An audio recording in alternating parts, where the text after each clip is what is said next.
ভোর হলো দোর খোলো, ম্যাঙ্গো তুমি ওঠো রে। দেখি, সকাল তো হয়ে গেছে, আমাদের ম্যাঙ্গো কি করছে।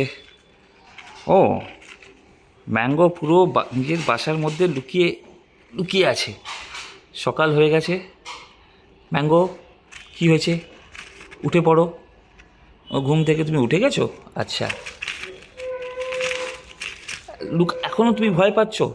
আজকে ম্যাঙ্গো 3 দিন হলো, কিন্তু ও ভয় তো পাচ্ছে, একটু ভয় পাচ্ছে। ও খালি বারে বারে লুকিয়ে যাচ্ছে। জানি না আমাদের সাথে বন্ধুত্ব কবে হবে ওর। আহ, প্রায় মনে হয় 10 দিন লাগবে। ম্যাঙ্গো, খাবারের টাইম হয়ে গেছে, খাবে তো? আবার দেখছো কি? চলো, উঠে এসো। আসো আসো আসো, ভয় পেলে হবে, ভয় পেলে হবে, ভয় পেলে হবে না ম্যাঙ্গো, ভয় পেলে হবে না। ম্যাঙ্গো উঠে গেছে, ম্যাঙ্গো উঠে গেছে।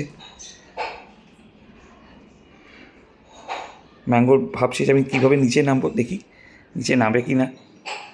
ভয় পেয়েছে, একটু ফ্যামিলিয়ার হতে হবে, তার জন্য হয়তো টাইম লাগবে। সদ্য আমরা ওকে নিয়ে এসেছি, আর ওর বয়সটা খুবই কম। এখন ম্যাঙ্গোর খাবার টাইম, তো ম্যাঙ্গোকে আমরা খাইয়ে দেবো। পেট লাইফ।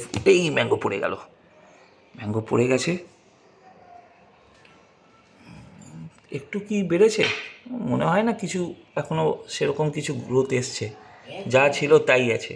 ও হ্যাঁ, তাই 1-2 দিনে কী আর বাড়বে।